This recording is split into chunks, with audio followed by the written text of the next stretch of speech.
Morning दोस्तों, मैं Sunil Kumar Tomar, independent business consultant, doctor Vivek Bindra team, Bada business private limited. दोस्तों, आज रामनवमी है। आप सभी को रामनवमी की हार्दिक शुभकामनाएं।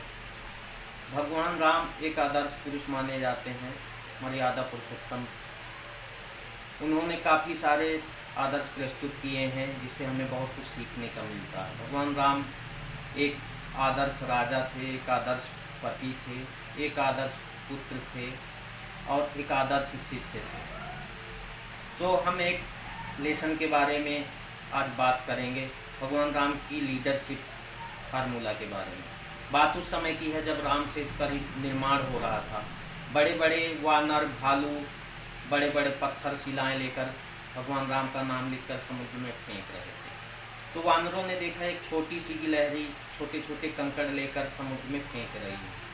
तो वानरों ने उसका मजाक उड़ाया, हंसी उड़ाई और उसको बोले कि हट जा, नहीं तो पैरों के नीचे कुचल जाएगी, और उसको दूर फेंक दिया। गिलहरी जाकर के भगवान राम के पास गिरी। भगवान राम ने उसको हाथ में गोद में उठाया और अपना हाथ फेरा उसके ऊपर। आज भी हम देखते हैं कि गिलहरी की पीठ में रेखाएं बनी हुई हैं। भगवान राम ने वानरों को समझाया कि कोई छोटा काम करे या बड़ा काम करे, किसी की हंसी नहीं उड़ाते हैं। तो इससे आदर्श लीडर कैसा होना चाहिए, जो अपने नीचे काम करने वालों का इफर्ट को रिकॉग्नाइज करे, उनका उत्साहवर्धन करे। अच्छा लीडर वो होता है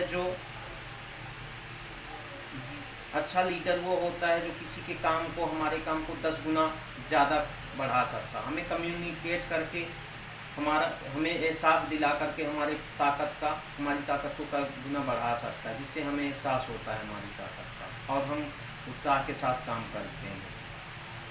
तो महत्वपूर्ण ये नहीं है कि हमने कितना किया, महत्वपूर्ण ये है कि हम कितना कर सकते हैं।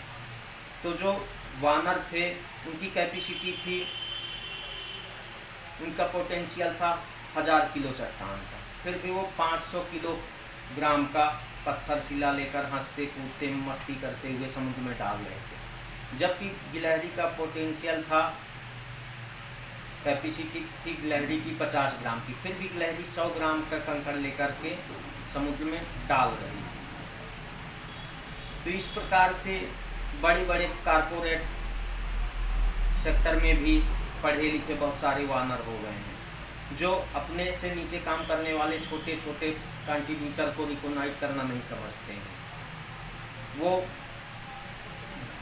अपने आप में ही सेल्फ ग्लोरीफाइड, सेल्फ सेंट्राइड बने हुए हैं।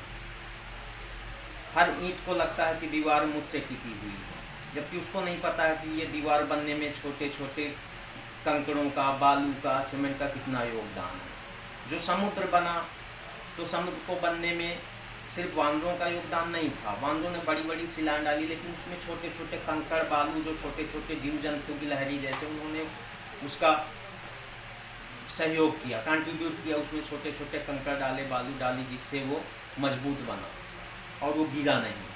तो कॉर्पोरेट जगत में भी अगर छोटे छोटे कंट्रीब्यूटर को रिकॉग्नाइज किया जाएगा तो एक मजबूत जोड़ बनता है।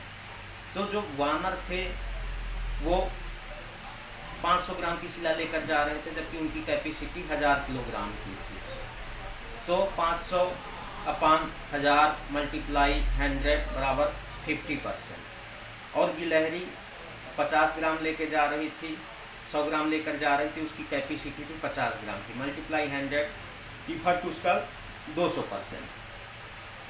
तो इस प्रकार से एक अच्छा लीडर अपने कर्मचारियों का, अपने से नीचे जूनियर्स का, उनका कंट्रीब्यूट को, उनके इफर्ट को रिकॉग्नाइज करके, उत्साहवर्धन करके उसको कई गुना बढ़ा सकता है। और इससे क्या होगा कि जो कर्मचारी हैं तो वो बार बार वो इफर्ट को रिपीट करना चाहिए और उस सेक्टर का वो कल्चर बन जाएगा। और जब कल्चर बन जाएगा तो ग्रोथ होगी। तो दोस्तों, भगवान राम के ये लेसन से हमें बहुत कुछ सीखने को मिला। तो अगर आप बिजनेस कर रहे हैं और बिजनेस में ही बिजी हैं, तो याद रखिए बिजीनेस से बिजनेस नहीं बढ़ता। तो डॉक्टर विवेक बिंद्रा यही सिखाते हैं कि बिजनेस कैसे ग्रोथ करना है, अपने बिजनेस को बड़ा कैसे करना है, बिजनेस स्टार्ट कैसे करना है। तो अगर आपको बिजनेस से संबंधित या अपने करियर से संबंधित कुछ क्वेश्चन हैं, कुछ गाइडेंस चाहिए, कुछ पूछना है, तो हमसे संपर्क करें, कॉल करें। धन्यवाद। आपका कीमती समय देने के लिए बहुत बहुत धन्यवाद।